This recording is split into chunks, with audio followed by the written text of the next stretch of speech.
Welcome to Kicking It Local, the podcast all about the football community here in South Australia. I'm your host, Johnny Kecko, and today I'm joined by a current head coach in the WNPL in South Australia, Salisbury Inter, but he's been around for many years playing in the NSL back in the old days, and also has coached not only in the Women's A-League, but also in Spain as well. I'm joined by Simon Catanzaro. Mate, thank you for joining me. Thanks for having me on, Johnny. It's great to be here. Yeah, it's great. I've had a lot of guests on that have both gone from playing into coaching, but you've done that in very quickly, straight from finishing playing, you went straight into coaching. Yep. And have now been doing it for 10 years. Yeah, it's my 10th year coaching. So yeah, it's going to be quite interesting, and I'm sure I can share some stories over the journey, and hopefully for some of the people listening out there, they might be quite entertained and quite interested in the journey it's taken me, not just as a player, but as a coach the last decade. I think it's going to be very entertaining as well, because there's a period everyone went through the pandemic together. Yep. You went through it a little bit differently, trying to chase a dream over in Spain, which you ended up getting a really good job over there. So I want to talk about that and how that impacted your life. But the lead up to it is a very, very good story. I can't wait to talk about this. You started off in the NSL getting signed by current head coach of the Socceroos, Graham Arnold. Yeah, that's right. Yeah, I mean, I was only 17, 18, and I was in the New South Wales Institute of Sport back then in Sydney, my hometown. And it was just a trial game we had against the current under-17s, Joey's at the time, coached by Les Scheinflug. And he was just in the crowd watching, and I had no aspirations of playing for Graham Arnold or anything. I was just trying to finish off my scholarship, and I was going to head overseas myself. But him and Ian Crook, Norwich and Tottenham legend, one of the greatest players I played with even, further down the track, Ian Crook was in the crowd and liked what I saw. I actually remember the night we were playing, and I did score from halfway against the Joeys. I remember chipping the keeper, and I think that might have just turned some heads. And that's funny how football works out and people watching you. So, yeah. What was it like when he signed you at Northern Spirit? What was that feeling like to be recognised by a coach? It was funny because I'd actually, I can say this now, but I was actually heading to Millwall. Yeah, I was heading to Millwall as a 17, 18-year-old with a colleague of mine in the New South Wales Institute of Sport, Liam Austin. We grew up together playing in New South Wales, and we'd planned to go over and trial at Millwall after our scholarship finished, with a bit of assistance from a couple of people here. And if anyone knows what Millwall was like back in the day, it was quite a... it probably wasn't the prettiest or safest towns in England, and it was quite segregated, blacks to whites. So we didn't know what we were getting ourselves in for, but we just knew that it was a second or third division championship team. We wanted to get our foot in the door there, but I'd saved all this money and was about to head overseas, and then Graham Arnold and Ian Crook were at a game and went out, invited me out the first year when they'd already in the season and exploded into the National League when they did come. And I went out and trained with them a few times, and I'll never forget, after one session, I just went out to train and see what it was like, just to be respectful, I guess, because I know Graham Arnold was a famous Socceroo then too, and just finished playing, and Robbie Slater was in the team, and there was an array of Socceroos, Robbie Ennis. So I thought I'd go out, and I'll never forget, after 45 minutes into the session, he just looked at me and said, you're coming back here, you're coming back to training, because it was about 5 or 6 17, 18-year-olds he brought out, he was probably looking at for the next year. When Graham Arnold says that to you, I mean, you look up and you're 18 going, wow. So yeah, the rest was history after that. And how do you enjoy that time being there, playing in that squad and getting some NSL experience? Yeah, well, it was a fantastic experience. I mean, in 2 or 3 years that I was there, we could see, I mean, now you could see the writing was on the wall that the NSL was, it was dying off, and there was some financial struggles for clubs, including Northern Spirit after a couple of years of being there myself. But going in and having my heart set on going to England for trials, and then having a contract put in front of me. My first contract was $6,750 salary for the year. For the year. That was $130 a week, minus health insurance. So it's about $100 a week. And I used to live in the western suburbs of Sydney. So I was travelling an hour and 15 minutes to training every day. But the opportunity to finish high school and go straight into full-time football, I took it upon myself. And, I started from the bare bones there, and they had the old, I guess the old English version where you're an apprentice as well. So you did all the washing, you washed all the undies, you were allocated 3 senior players. So although you were in the senior team, you were classified an apprentice. So there was Jesse Van Straten, who was good mates with me. He was a goalkeeper, played for Juventus. He played for the young Socceroos, Ollie Roos. Come back and played in the A-League. We were allocated, because he was in the Institute of Sport with me as well, we were allocated players at the time. I think at the time I had Robbie Slater as one of my players. So I was cleaning his undies and boots every day. But to be fair, Robbie Slater comes across, Bulldog comes across as this real arrogant, bloke that not many people like, but he's one of the most compassionate and kind guys when you get to know him. He's just got white line fever. And every Christmas, I can promise you, he looked after me because he had sponsors galore. And I used to go home with boxes and bags of feeler and Kappa gear from all these sponsorships. So all my mates out in the western suburbs of Penrith were all decked up, looking bling back in the 90s. So you can imagine. But it was a great experience. Did you have to wash your own as well, obviously? You said yourself plus 2 or yourself plus 3? No, there was about 4 or 5 of us apprentices. There was Adam Griffiths, Ryan Griffiths, very famous names in the old National League. We were apprentices. We started the same year. So, we had 3 or 4 players allocated to us, and you look after all their gear and put out their gear in the morning. This was only for 1 year. Then after 1 year, if you were lucky enough to get another contract, which I think most of us apprentices did, our salaries obviously went up quite considerably too. But you just allocated their gear, and you just had to get it ready for them. So you have to be there first thing in the morning. You help with all of the taking out of all of the training gear and putting away the gear, which was. For us back then, we just did it. It was normal. Yeah. In this day and age, there's a little bit of self-entitlement, which we probably shouldn't go into. Well, I was gonna ask if you do want to answer it or not, but do you reckon it's something that needs to come back in our game, maybe just at the local level, to build a bit of respect and earn your right to play? I think you'll find it still does happen. Not as much as it used to. It was something we didn't even speak about. You're young, you've got to do it. You just did it. It was just something that was. It was like an unwritten law. You're one of the youngsters. You never get on the physio table to get a massage. You never leave gear behind. You just do it because you know that down the track there's going to be new youngsters that come in and do it. And I still think even senior coaches, even at NPL level right now, I'm sure they have the same values to an extent. I just think that maybe some of the current crop, both male and female, have that little bit more entitlement than maybe we did 20 years ago. So that's okay. It's just the way the times work. But with your $6,000 salary, that's not much to focus on football. Was there anything else that helped you? Like, any other bonuses or anything, or or do you have another job on the side? No, I was a full-time footballer, so we were training twice a day in North Sydney. We had the best location of training in the country. I was training looking at from North Sydney. If anyone's ever been to North Sydney Oval, the backfields. I mean, you're looking at the Harbour Bridge when you're training, and you're looking at you had the most magnificent view for training every day, and it's a beautiful part of Sydney. It's very affluent, very expensive, but when Northern Spirit did come on the scene, it was very bling bling, and it was an upmarket club, and we had Socceroos, like I spoke about, and some international players. Nicola Berti, who played for Italy in the World Cups, he came for a bit of a stint too, and he took me under his wing because he could see my name was Italian. Just getting back to the salary. I mean, our incentive was to play first team football, and if you got on the team sheet, it was $300 for me. For an example, if you got on the team sheet, it's $300 appearance money in the first team, and then if your team won. If our team won, it's a $500 win bonus. Oh wow! So you didn't even have to get on the park in our contracts back then. You would just be sitting on the bench, or because you're only 17, 18, and sometimes you're still trying to break in. But there was one time there I just sat on the bench the whole game, and Arnie didn't want to use me. That happens. I'm a coach. I understand that, but I did nothing. But I tell you what, it was 1-0 with a minute to go, and I'm thinking to myself, oh my gosh, if we hold on, there's $800, and that would be so handy. It happened 2 weeks in a row, so I had to sit on the bench twice and play in the youth team the next day to get fitness, but 2 weeks in a row and you're getting paid fortnightly and you've got $800 and an $800 on top of your salary. And you've got to think this is 1998, 99. So all my mates are apprentices coming out of high school earning $150 a week. Then there's me earning, quite considerable money sometimes. That's a quarter of your salary already. Yeah. So you had the incentive to play first team. So it was competitive, and what an apprenticeship it was, learning from some of the Socceroos greats that we were lucky to train with. You're unfortunate, though, that time that you did start is towards the end of the NSL. So the NSL finished in 2003.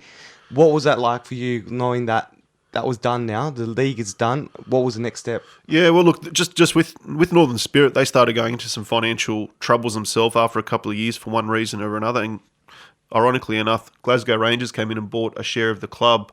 So we went through a period, I think, in my third season at the club where we weren't paid for 3 or 4 months, absolutely nothing. By that stage, my salary had gone up, and I was a second or third year senior footballer, but. When you're not getting paid, that's the only job you've got. You're still turning up for training, and we promised we're getting our payments, and it happened a lot with the NSL in the later stages. But there was times there where you wouldn't get paid for 3 or 4 months. Oh wow! And it got really tough. But as a group, we would galvanise and we'd travel to New Zealand to play the Auckland Kings or at North Harbour Stadium, and we wouldn't be lucky that there was food put on. It really got to a point where. You had nothing unless you had your savings or something you had to dig into. At that stage, I think I was still living at home, on and off. So I had my parents I could go back to if I needed to top up with food and live and stuff like that. But it really did get bad, and that wasn't just me. That actually happened to a lot of the older guys and established players too. That probably hadn't established themselves overseas as full-time pros and were financially settled. It was just a really unfortunate time. But since when the NSL, when Graham Arnold moved on from Northern Spirit, a new coach came in, Mick Hickman, who was an older English guy. And it just wasn't in his plans, and that happens. And I could see straight away I was on the outer, so I started to look for different channels, and ended up going over to Holland for a couple of months on loan to a club called Go Ahead Eagles, which was a fantastic experience. But I just wasn't mentally tough enough to stay out there and live on my own at 21. It was tough. I was taking someone else's job at a big second division club in Holland. But I just didn't have any networks around me to look after me. So I ended up coming back home, and by the time I got back home, the NSL was finishing up, and then the state leagues all started to appear around the country. Yeah, so you ended up going to Blacktown City? Yeah, that's right. Blacktown City just won the championship on the weekend, so I'll just give a shout out to a couple of mates there, and Luke Rudenberg, who actually came to Adelaide with me, who's one of the big dogs there at Blacktown City this year. They've just won the New South Wales Premier League on the weekend. But I did go there from the NSL with Brian Brown, who's a very popular and well-known coach in New South Wales and Sydney. Played in the old National League well before me as well. But we had a fantastic team at Blacktown, and we won the premiership and lost the championship in a grand final to RP Leichhardt. But our team was full of ex-NSL players, and we had such a good culture at the football club for the 1 or 2 years I was there. It was so fun. We had such a good time together, and Blacktown City's always going to be and always has been a strong club in New South Wales. So it was a good stepping stone when the old NSL finished to go to a big club in Sydney in the summer. Yep, and then that was in the summer, but South Australia was in the winter. Yeah. And we spoke a little bit off air how you were flying in between and playing for... Yeah, that's right. In New South Wales and here for a little bit. So finishing up in the NSL, being a full-time footballer at 18, 19, 20, 21, I didn't know anything else. And then going back to playing for Blacktown City in the State League, it's part-time. You train 3 nights a week. You're not getting necessarily the salary that you'd be getting in the NSL. We're still paid pretty well, very well actually, and professionally at Blacktown City, I must say. But you've got all this time on your hands, and playing in the summer, I never knew what I was going to do after the season finished. And it was just by coincidence that someone at my club that actually played in Adelaide a season before said, look, to a couple of us younger guys that had finished up in the NSL, if you want to keep playing in the winter, why don't you look at heading into state and playing, in South Australia? They play their league in the winter, because we're playing in the summer. And I'm like, Adelaide, I only used to play here in the NSL, and I didn't really think much of Adelaide, to be honest with you, although I love the city now, absolutely love it. But we took up an opportunity with a well-known businessman, Con Macris, who wined and dined us in Sydney. A couple of us Sydney boys one day. He's got a nice luxurious yacht on the Sydney Harbour, and we went out and seen what all the hoo-ha was about and met with him, and he talked up a really good game. We didn't know who he was. We did our research, but back then there was dial-up internet, so it's not like you're going on the internet straight away or on your phone. But we found out he was a very wealthy businessman that had big ambitions for a club here and was renowned for getting players from Sydney and Melbourne to come play for his club over here, which was Adelaide Galaxy. We know now as West Torrens Bacalla. And we decided 4 or 5 of us to pack our bags and move over for a couple of months and play. which was my first time in Adelaide actually living here. So I can remember Jan Kuno, who's a very famous name in South Australian soccer, from Croydon and some other clubs around here, very famous Polish migrant that came over to play, was our coach, and he was a fantastic coach. He was very happy to see a couple of us coming in, because the very first time we came into to Adelaide Galaxy, Con Macris had come over and he was beating his chest and ringing all the radios. Look, I've got all these players from Sydney, because his club was dead last. Yeah. When we came in, and we actually at that stage we weren't flying in, flying out. We committed to living here in Adelaide. So as generous as Mr. Macris was, he put a couple of us Sydney guys up in an apartment down in Glenelg near the Bounty, the big ship. So we lived there, and we had some fun. We knew that we had to create a bond with the local boys, because we didn't want it to make it look like we're these Sydney boys coming in and we don't care about the Adelaide boys. So we made a big. It was very important that we built a bond with the local guys, and we did. And that year, when we came, they were second last in relegation, and we finished up losing a preliminary final at Hindmarsh Stadium in the last kick of the game. Unfortunately, 3-2 to Adelaide Blue Eagles when they were in their glory days. So, we had some great times back then, and West Torrens Bacala, or Adelaide Galaxy was the stepping stone to my journey into South Australian football. Yeah, what was that period where you had to do fly in, fly out? What was that like? So that first period that I was just speaking about, where I was, we decided to live here, or we negotiated that we had to live here for 3 or 4 months. The season finished, and I never thought anything of it, that I'd come back. And at that stage, the A-League was just starting to develop, and the Adelaide United Mark 1, I think it was called, was just starting to be created. So there was a bit of talk about the A-League, but I still went back after that 3 or 4 months, had a great time, built some great relationships, but I thought, that's it. I'm not going to come back to Adelaide. It was a great experience. And so we had a lot of fun. We had a lot of fun, us guys in the team, and, stuff we probably can't talk about on air, but, boys will be boys, and we went out and partied pretty hard and enjoyed Adelaide, like good teams do. But I went back to Sydney and played for Blacktown City again. And unfortunately, dislocated my elbow in my second season at Blacktown City halfway through the year, and that put me out for about 3 months. It was a really bad injury. And I probably let myself go a little bit, didn't keep my fitness up. And by the end of the season, when I did come back, we got knocked out of finals the second year at Blacktown City. And I just knew that because we play in the summer in New South Wales, I needed to come back to Adelaide if I could. And by that stage, I had a good first season when I came here. I played like 12 games and scored 15 or 16 goals for Adelaide Galaxy. So, I was Con Macris' main man, and he was going to take me everywhere, blah, blah, blah, to overseas to his clubs. And, it was quite an exciting time for an aspiring footballer. But when I went back to Sydney and dislocated my elbow, I thought, well, I'm going to need to do something again in the winter. So I negotiated to come back to play for Adelaide Galaxy, but I negotiated to fly in and fly out if that was okay. And, by that stage, the owner of the club was more than happy. So it was like, pretty much, Simon, you do what you got to do as long as you're getting results for the club. No problems. And the coach the second year round wasn't Jan Kierno. It was a gentleman called Terry Hayes, who's another well-respected coach in South Australia. And after one game, I literally just flew in to play my first game, and I knew most of the boys from the year before, but there was Fabian Barbieri was 17-18, Stephen Grelly was 17-18, they were coming in. So Todd McSorley's another name that was a very well-known player here in South Australia that lives in interstate now. So there was a couple of younger players that I did know from the year before, but the new coach had brought in some of his new players, and I got a vibe straight away from Terry, which was totally fine by me. I get it, because I didn't come with 4 or 5 Sydney boys the second year. I came on my own because I wanted to rehab, and I started playing again. I just knew I wasn't part of Terry's plans. Like, I could see he was a little bit frustrated because the owner had brought me back in, and even though I would have added a lot to the team, and I did, because I was playing. I guess I was doing okay, but it just wasn't meant to be. So. A rival club in Adelaide, Olympic, came along after 1 or 2 weeks and offered me a really, really good contract to jump ship.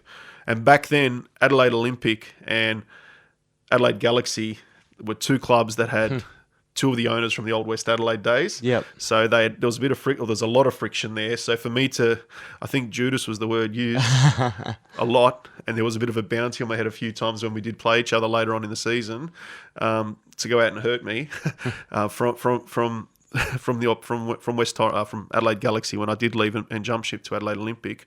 But it was the right thing to do, and I knew that the coach at the time, Terry, for Adelaide Galaxy the second year, I knew it was the right thing by him too. He had his own plans, came in as a new coach and wanted his own local players, and I totally got that. Yeah. So moving to Adelaide Olympic that same year, the second year, after 2 or 3 games of playing for Adelaide Galaxy, was I'd already got a job. I established that I needed to get a job in Sydney, and this is a really interesting story. I was working for Just Jeans, part-time. Then went into full-time so I could manage my hours with playing in the summer league back in Sydney. And I got a phone call from Adelaide Olympic. I'm not going to say who it was, but they said, look, would you be interested in coming to Adelaide Olympic? Robbie DeTroyer was coaching the team at the time. Some of the players in the team that year were Nathan Day, who's one of the greatest players I've played with. Barney Smith was the goalkeeper. Michael Valkanis was in the team. Costa Salabasidis, who scored 4 goals for the Young Socceroos in a World Cup. Aaron Westervelt was in the team.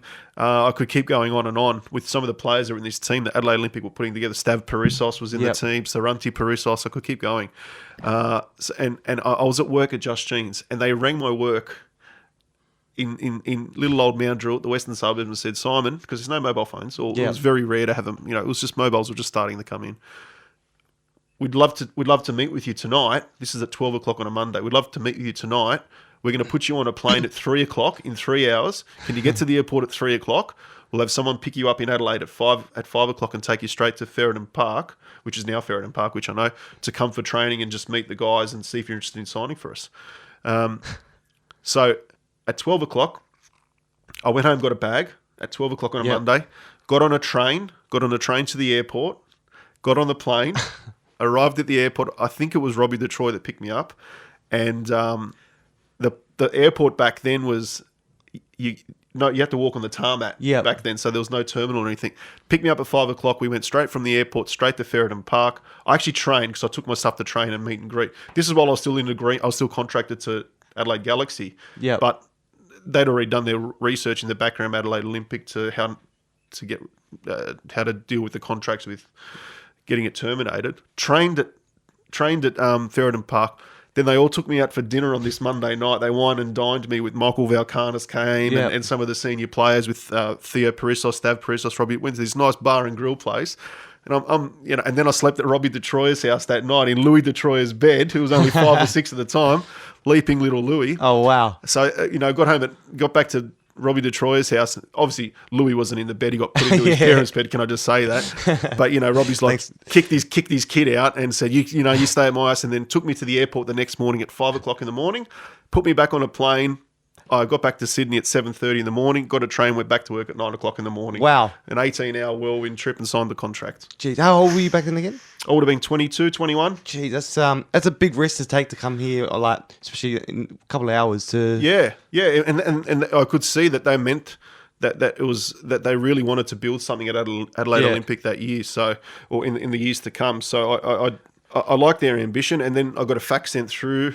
2 or 3 days later, we negotiated a contract, and I moved over here. Yep. Again, I did move over here after flying in and flying out for a couple of weeks. The club wanted me to be permanently here. Yeah.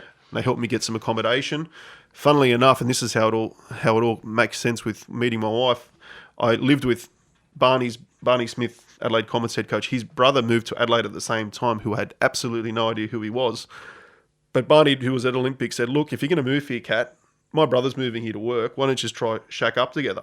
So we got a place together, and we were living on Halifax Street in the city.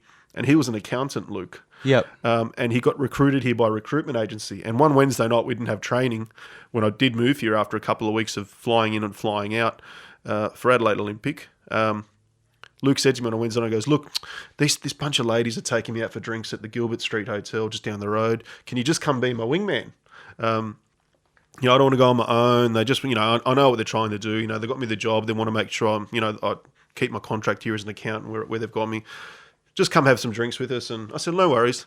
And funnily enough, I've gone and had drinks with Luke and been his wingman, and that's where I met my wife. Wow, there you go. So that's where I met my wife, Nadine, and we didn't hit it off for straight away properly for probably a year or two. But it's funny how things work. And 16 years later, here we are. Jeez, there you go. You can thank Barney for that then. Yeah, you can thank Barney for sure for that, yeah. But your time there at Adelaide Olympic was very successful. You won some Sergio Melton medals while you were there? Yeah, I won my first Sergio Melton medal when I was there. I think that was 2005. So that first year when I was transitioning, flying in, flying out, I think it was the second year. I think it was, or it might have, the second year where we played. That was going to be my last year. So me and my wife at the time, we were kind of together as a couple, but we weren't sure because I had a contract back at my hometown club at Marconi, and that's at the end of the second year. But at the end of 2005, I'd packed my bags and I'd said, look, I'm going to go. My dream has always been to play the senior football for Marconi, and they were in the New South Wales League at the time, because that was my junior club. It's always going to be my childhood club. I always follow them even right now. And I thought, if I'd play there as a junior, I want to make sure I play there as a senior football. And the coach came over when I was playing for Adelaide Olympic, and I was very transparent with him, saying, look, I'm going to go home at the end of this year. There's an opportunity. The coach of Marconi flew in on a Tuesday night, took me to Gaucho's, which I know is Gaucho's now. Yep. He wined and dined me, and we went out for a meal at Gaucho's, offered me a contract there. After a couple of red wines, I was, it didn't even have to do that for me. I would have signed the dotted line, no problems with Marconi. Back then, but it was nice to see that they still wanted me to come back and play for that my childhood club. So I packed up my stuff, signed the contract, and just as I was about to leave, a week before I was about to leave, the federation sent me a message saying, "Oh, you need to be at the awards night." End of 2005, and I said, "Oh, look, I can't. I've already booked my ticket. I'm going back home. I'm going to concentrate because it's the summer league in New South Wales. I've got to get home for pre-season. It's Marconi. I want to put everything into it." And they said, no, it's in your very best interest to come to the awards night. And I still didn't even register why. I thought there might have been a team of the year or something. And I'll never forget that morning, Val Migliacchio was writing an article in the local paper. And there's an article, and Val probably can second this. The article he wrote about the Serge Melter that night was Paul Pezos is odds on to win the Serge Melter medal, because Paul Pezos had an amazing year for, I think, Adelaide City at the time. Yep. He got himself real fit, and he was a warrior. He was a great player, but that year he had an amazing season. So I'm thinking, it's good, good on your pairs, and we've gone to the awards night, and the count started. I'm thinking, I might finish top 3 or 4 here with about 6 or 7 rounds. This is good, I'll finish top 4 or 5. And then as we got to the second and third last round, I'm thinking, I'm in front. And it got to the last round, and I think I was 3 or 4 votes ahead. Yeah. And then I realised that when I'd won the first Serge Melter, and it was at the convention centre, it was this big hoo-ha, which I never knew nothing about, how big the occasion was, because I wasn't in it for the individual accolades, that I'd actually won the award for the best player in the year. So it was glad that I stayed, and Roger King at the time, who worked for the Federation, pretty much told me everything, all but you need to stay in Adelaide for the awards night. And won my third Serge Melter, then I packed my stuff a couple of days later, so I delayed my flight, changed, and went to Sydney to play. Oh, wow, there you go. Played that season for Marconi. Yeah. Went back and played for Marconi. What was that experience? Because obviously playing your junior years there, and then finally getting the opportunity to play seniors, what was that like for you? For me, it was just a dream come true. It was a dream come true. I spent nearly every day at Bosley Park at Marconi as a kid, even in school holidays. Yeah. I'd have my mum and dad drop me there, and I just would hang out at the club. It's a massive complex, as Ange Costanzo, who's another... He's the godfather of that club. Everyone loves him there. But, people that have experienced playing and living at Marconi understand the culture of it, or what it was back then. So it was just, for me, it was fulfillment that I've played. Yeah. I just wanted to play one season for my childhood club. And that one season I did play was fantastic. But there was something in the back of my mind saying, you know what, I really like this girl in Adelaide. Yeah. And I really did start to like the lifestyle of Adelaide and South Australia. So I decided after 1 year not to keep going with Marconi. I ticked my box. Yep. I played senior football. We got knocked out in the finals. Another really good team, and decided to move back to Adelaide. Yep. And that's where you joined Campbelltown City? Yeah, pretty much. Yeah, I joined Campbelltown City from there. They were very aggressive again to get me on board. Yep. Rocky Aloisi was the coach. Yep. At the time of negotiating a contract with Campbelltown City, I was also speaking with Damien Murray at Adelaide City, who just started out coaching and building what was a dynasty at that club. I just found that Campbelltown would probably be a better fit for me. and decided to go with them for a couple of years. They won and done you as well, or not? Me and Damien, I remember me and Damien went out for a sandwich on Hutt Street, and he's like, and I was like, I'm in awe of Damien Murray, even as he finished playing, but I remember, he was such a fantastic player for Adelaide City and for the Socceroos, and I'm thinking, far out, this guy started his coaching, and he's we're having a bloody coffee, and I remember, a baguette, and I remember him saying to me, Damien, he goes, oh, it's all right, you can eat that, because he's very fitness oriented, fitness focused. You can eat what you want, it's okay. And I'm like, no, I'll just have a salad roll and et cetera, et cetera. But it was nice. It was nice that Damien was thinking about having me as a player for him at that stage. Yep. It would have been great if I did stay and play for him, because I could have been part of it. He had a team that won 3 or 4 trophies in 5 or 6 years. He had an absolutely amazing team. But, I also had a bit of individual success, and I built some really good friends and camaraderie at Campbelltown City. I won the other 2 Serge Melters there as well. Did you manage to make it to those awards as well? The second one I drew with Nicky Orr, who's a great player in this league, too, fantastic player, Nicky Orr. But again, it was this, and I'm being brutally honest, I went to the awards night with the club. We got a minibus from Campbelltown in 2007, and the clubs get notifications, we need this player and this player to go, and I promise you, I swear on my child's life that I had no idea, and it got to about 9 o'clock in the night, and it was a really tight vote count, but I was still 4 or 5 votes off, and I remember Rocky Aloisi coming to tap me on the shoulder, because I'd had a few reds and having a bit of a joke with some of the guys on my table, Nathan Fleetwood and Joe Anello, and some of these guys from Campbelltown City, Dom Signorello, I think. We're having a good time sitting there. He came and tapped me on the shoulder, and he said to me, Rocky Aloisi, the coach, goes, listen, you need to just take it easy on the red. Like, we weren't going stupid. He goes, you just need to take it easy on the red one. I said, all right, coach. No worries, coach, no problems. And then it got to the last round, and I was and me and Nicky Orr were equal on like 16 or 17 votes or something like that. And I'm thinking, one of us is going to come, we're going to come 1-2. And I said, and then it came out my game, and I think I didn't get any votes. So then his game was the last game they read it. So they did it perfectly, the FFSA, and he got no votes either. So we were dual Serge Milter winners. I'm like, far out. Then I realised why Rocky had obviously got information that that you're in the mix. So that was the second one. The third one, by that stage, that was 2007. 2008, went back to Campbelltown again. I'd been appointed club captain. I loved Campbelltown. I love Campbelltown City. I just, being an Italian boy up there in that area, I love Ross Trevor. In that area, I loved the club. And to be captain up there and wearing the number 10 and being an Italian origin, it was just a real good fit for me. And I'd seen the history of the Serge Milter medal, that they'd only, like, the best was like someone had won it twice. And I promise you, I don't go out for individual accolades, but I said to myself, I'm going to have the best season I can in 2008 for my club. I want to win a trophy. We want to win. We won a pre-season or a cup in the middle of the year, what it was called. But I want to win a league. I want to be the best. I said, I want to win the league. I want to win the champ. I want to win everything there is on possible with this team at Campbelltown City. We had a good team. We had Rocky as coach. And I knew that if I'd had a good year, I'd be, probably up there as one of the better players again in the league. But that third one, the 2008 one where I won it and was the first player to become a triple Serge Milter medalist, that third one, I knew that 2008, I knew that I had a good season. So I was very confident going into that, that you can't pick what the votes are going to be or whatever, but I just knew that I had a good season for my football club. We didn't win the championship because Damien and his club had bloody taken everything, full credit to him. But I just knew individually I gave everything for my club that year, scored goals, created goals, and led my club to the best we could. And we got knocked out in the prelim or something that year by Adelaide City. But I just was very confident going to that third one. When the vote started, I thought, you know what, those last 3 or 4 games, I had really good games. So I think I'm in pretty good shape here.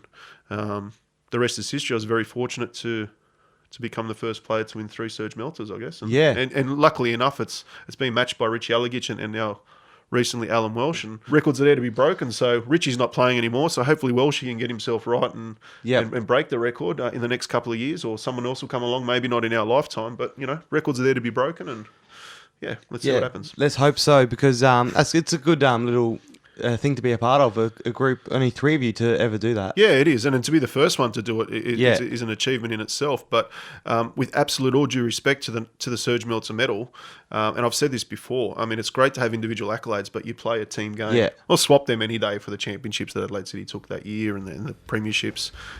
If I could celebrate with 15 or 20 of my mates and have that life like we did like I've done recently with Salisbury, they're the best feelings when you celebrate it. On your own, it's okay, great, you got a medal, but when you're with a group of people and you accomplish it together, there's no better feeling. Unfortunately, that's the end of part 1 of this chat with Simon Catanzaro, but there's heaps still to talk about in part 2, including getting into coaching with Adelaide United women. They'd brought in Jamie Harnwell, the federation, who used to run the W League, the Lady Reds as they'll call it, and Jamie's a big name in the old NSL and some of the A-League as well, and was starting his coaching caper. He just finished coaching Perth Glory. So he came in and he's seen me. I didn't know Jamie apart from playing against him in the old NSL, you know. I just knew he was a legend over in Perth. And he goes, Kat, you're looking after the NTC program. There's this, alignment with the NTC. And do you want to come on board and, let's get to know each other and be an assistant coach? Plus, Simon also talks about a trip to Spain that sparked a desire to move his family and relocate. That's soon where I fell in love with Barcelona. I got on the phone to my wife when I was fortunate enough by the previous owners to be coaching one of the under-16 academy teams. I said to Nadine, we want to go on an adventure the next couple of years. Barcelona is amazing. Yeah. So, unfortunately, not knowing that COVID was around the corner. Scars that we're still probably recovering from. We were living the life. We were living the lifestyle. My son's learned a new language. He's loving his football. Yeah. He's living and breathing because he's a little footballer as well. And my wife's working, and we're enjoying our lifestyle. We had the best experience with our lifestyle. And then all of a sudden, we could see this virus start moving out of China and through Europe, and we could actually look at the map. I'll never forget looking at the map, spreading through Europe, through Italy, down across into parts of France, and then into Catalonia. Parts of not parts of Spain, depending on who you speak to, Catalonia, but parts of that part of Europe. And it started coming through, and everyone was in denial. I'll never forget. Everyone was in denial. Plus, I also chatted to Simon about his time at his current club at Salisbury, which has proven to be quite successful. Their coach was moving on too, and the opportunity just arose, and I thought, I'm going to take it up. And the Women's World Cup's around the corner. I think it's a good time if I'm going to go back home to get back into the women's game. And I inherited a good team, a team that finished second for a couple of years or third.